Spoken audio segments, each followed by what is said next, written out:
Dadis Camara mettra-t-il ses menaces en exécution après donc le verdict dans le procès des massacres du 28 septembre 2009? C'est la question que nous voulons traiter aujourd'hui. Suivez.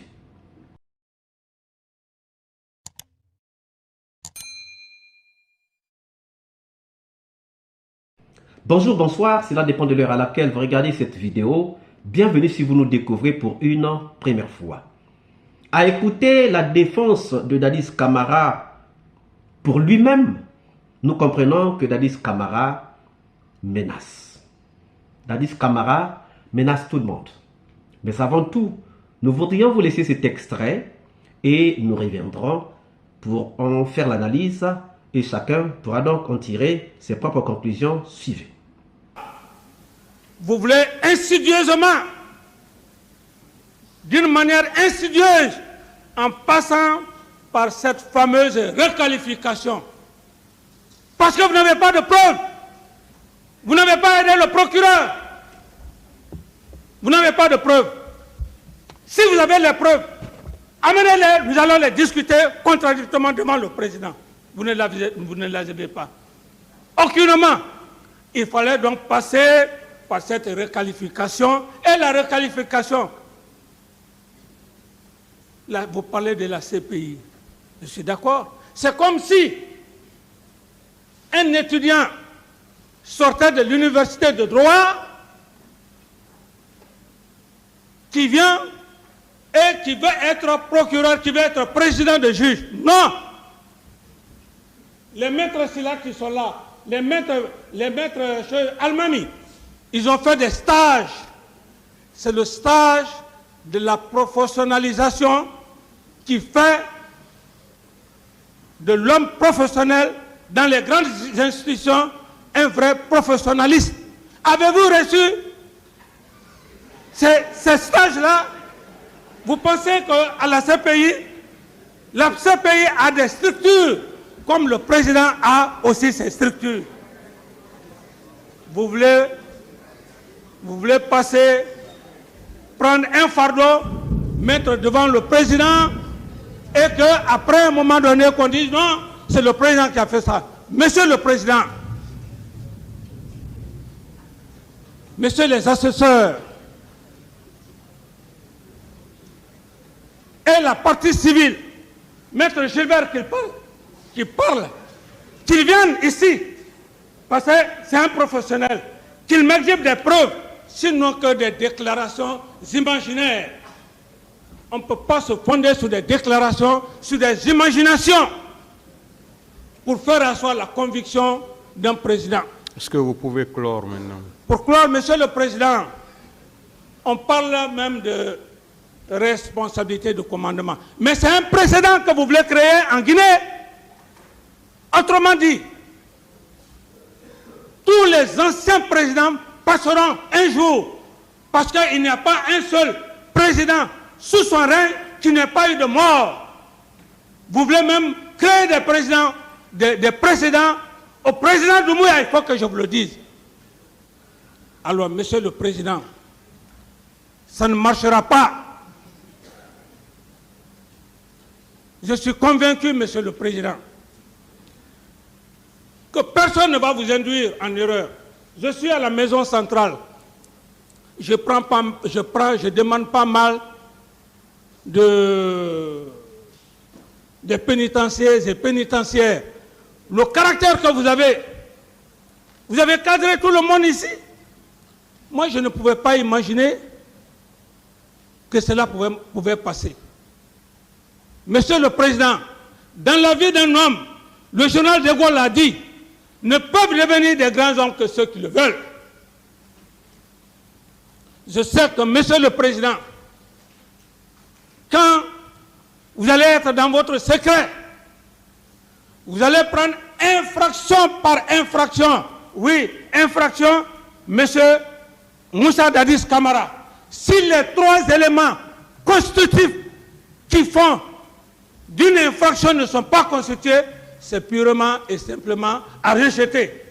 C'est ce que le président va faire. Vous voulez le piéger, mais vous n'allez pas pour le pouvoir. La Guinée a besoin des hommes cadres, des hommes intègres. Monsieur le Président, je ne suis pas en train de vous flatter. Ce peuple a besoin des hommes honnêtes. Ce jugement, quand vous allez le rendre, quand vous allez prendre toutes les infractions, s'il n'y a pas de preuves, c'est toute la Guinée, toute la Guinée dans son entièreté va vous rechercher. La Basse-Côte, la Moyenne Guinée, la Haute Guinée, la Guinée forestière, en pleine journée, ils vont vous chercher avec torche, avec vos assesseurs. On ne devient pas grand quand on n'est pas honnête, Monsieur le Président.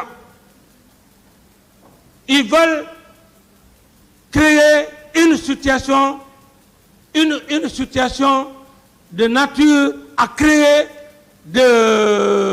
un précédent, un très mauvais précédent. Donc, vous n'avez pas de preuves, vous n'avez pas cherché. Monsieur le procureur Sidiki, vous n'avez pas aidé le procureur, votre chef, pour des preuves. Vous n'êtes pas parti à Kaléa. Vous avez vu qui est venu discuter contradictoirement ici? Merci, M. Camara. Merci, Monsieur le Président. Vous venez de suivre le capitaine président Moussa Dadis Camara, prenant la parole pour sa propre défense. Mais dans cet extrait, il y a des éléments qui attirent notre attention. Pour Dadis Camara, les procureurs veulent induire le tribunal en erreur en demandant la requalification. Donc, le fait que les procureurs parlent ou demandent la requalification, c'est induire le président en erreur. C'est induire le tribunal en erreur. Ça veut dire que si le tribunal décidait de requalifier les faits en crime contre l'humanité, ça sera donc une grave erreur du tribunal. Ça sera donc une grave erreur du président du tribunal ou des juges de ce procès de massacre du 28 septembre 2009. A-t-il raison? A-t-il tort? Je ne sais pas.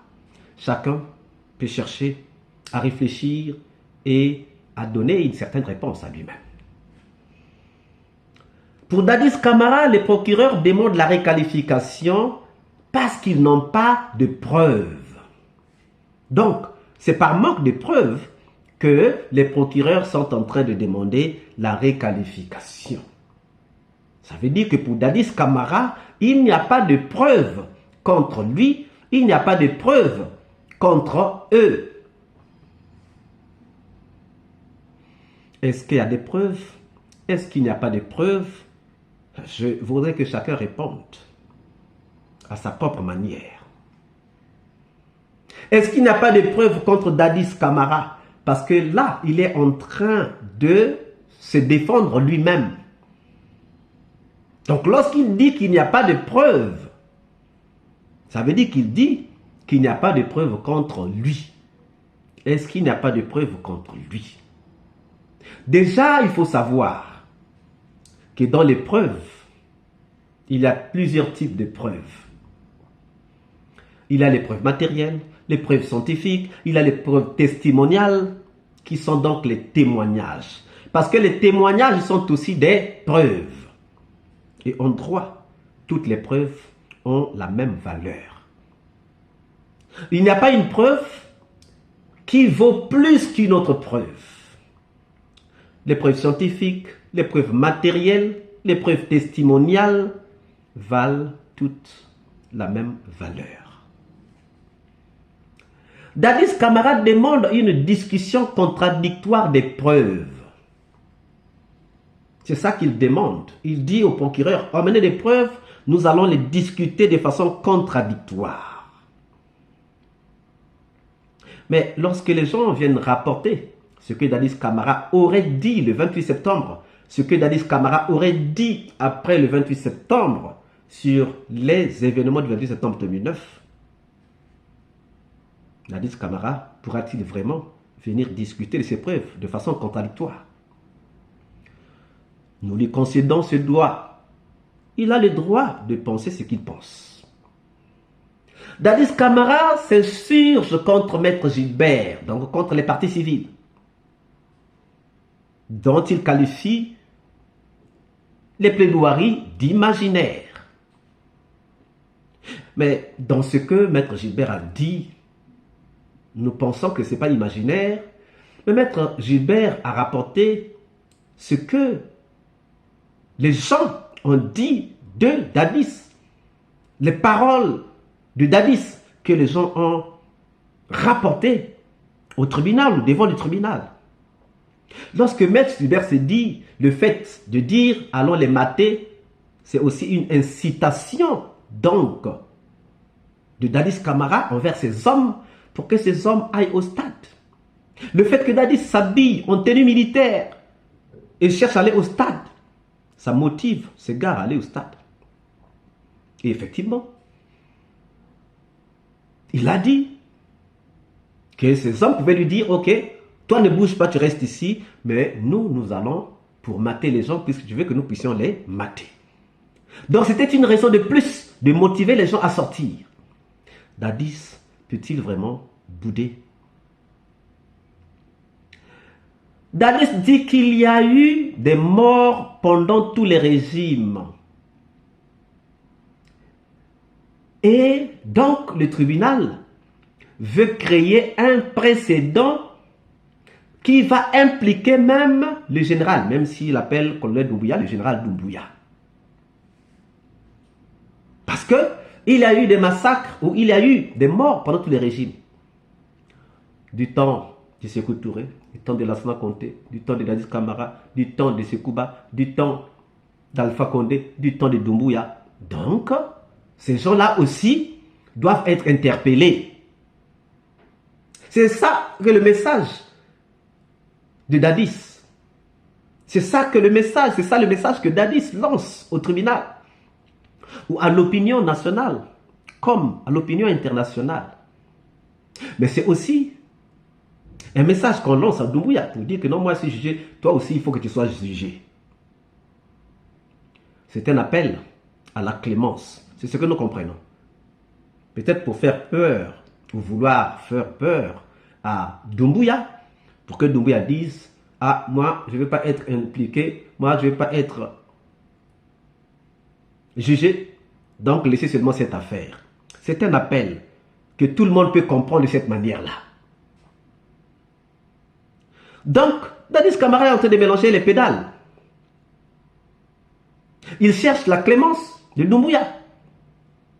Parce qu'il veut impliquer Doumbouya.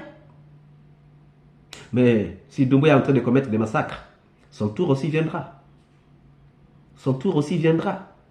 Mais aujourd'hui, ce sont les massacres du 28 septembre 2009 que nous sommes en train de suivre. Qui sont en train d'être jugés. Dadis dit, Monsieur le Président, je ne veux pas vous flatter. Qui a dit qu'il veut flatter Monsieur le Président? Le fait que Dadis le dise, c'est sûrement parce que Dadis veut flatter le président. Sinon, personne ne l'a accusé d'être en train de flatter le président. C'est simple. Mais maintenant, une menace. Dadis dit, quand vous allez donner le verdict, tous les Guinéens des quatre coins vont vous chercher avec des torches. Vous les juges et assesseurs. Ça veut dire quoi? Ça veut dire que lorsque le verdict ne sera pas favorable à Dadis Camara, les gens vont chercher les juges avec des torches. Les Guinéens des quatre coins de la Guinée vont chercher les juges avec des torches. C'est pour dire quoi? C'est pour dire que si Dadis est condamné, les gens vont se lever pour chercher à demander des comptes aux juges et assesseurs. Alors, chers amis, pensez-vous que ces menaces de Dadis seront mises à exécution? Pensez-vous que ces paroles de Dadis sont des paroles fortuites? Pensez-vous que ces paroles de Dadis sont dignes? Nous attendons vos réponses dans les commentaires. Si cette vidéo vous a plu, ne manquez pas de laisser un pouce bleu, de commenter, de partager. Si vous n'êtes pas encore abonné, c'est le moment de vous abonner, surtout de ne pas manquer d'activer la cloche de notification afin de traverser à temps réel de toutes nos prochaines publications. Quant à moi, je vous dis à très bientôt pour une nouvelle capsule et je vous dis ciao.